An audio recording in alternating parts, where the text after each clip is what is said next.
Okay, basically what we do here on board the ship, due to space requirements, is we have to compact the aluminum cans because there's just too many cans in one cruise for us to be able to hold them and then sort of put them ashore. On an average cruise, we're doing about 28,000 aluminum cans. And what we have here is a can compactor, which means that the empty cans are thrown into the compactor. And what comes out at the end here is, you'll see, June's got a bale here. June, if you'll just pick it up. This is about 330 cans, aluminum cans, all crushed down into one small bale. What we're going to do from here is we're going to put them onto a pallet, and June's just going to go around the corner here.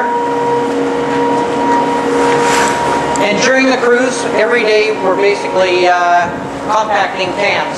On average, like I say, about 2,800 cans per day. At the end of the cruise, we'll have 1 or 2 pallets of these compacted cans that we're going to have to take off for recycling in Sydney. Now these will be piled probably about this high. It'll be about 1 cubic meter of cans. So on average it's a 1.5 to 2 cubic meters of aluminum cans that we'll be taking off in Sydney every single cruise. Okay, next I guess we can go over and we have our glass crusher. Again, we have a lot of bottles and stuff that are on board the ship, and due to space requirements and stuff, it's just impossible for us to be able to hold all those bottles in their original form. So what we have is what we call a glass crusher, and what happens is the guys, they get the bottles here, they're emptied into the glass crusher, and they come out down here at the bottom. When they're finished crushing the glass, what happens is they'll be poured into one of these big white bulk bags.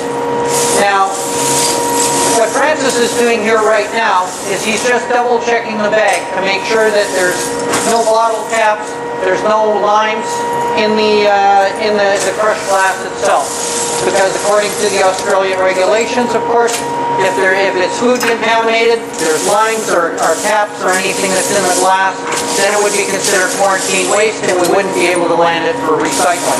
As you can see here in the bucket, there's quite a few limes in here. Obviously Corona is a very popular drink on board the ship, and he's making sure that it's completely free and clear of all cans and limes.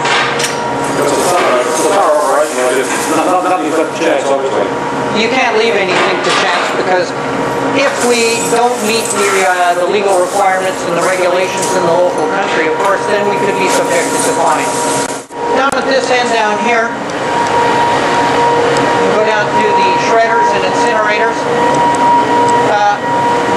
Obviously, there's a lot of garbage that's created on board the ship, and a lot of it is food contaminated, papers and plastics, etc. And again, for space requirements, we need to burn some of the items here on board the ship. So basically what happens is once the garbage is sorted, the guys here, they throw it into the shredder, and it gets shredded up and goes down the conveyor belt, and it eventually goes into our incineration system. Once it's incinerated, of course, we don't have too much to worry about as far as the volume goes. However, even the incinerator ash itself, once a year, has to go for lab testing to make sure that we're not burning any harmful chemicals in our incinerators that might go into the atmosphere or the air. All right, thanks very much for the tour. It's fantastic. Okay.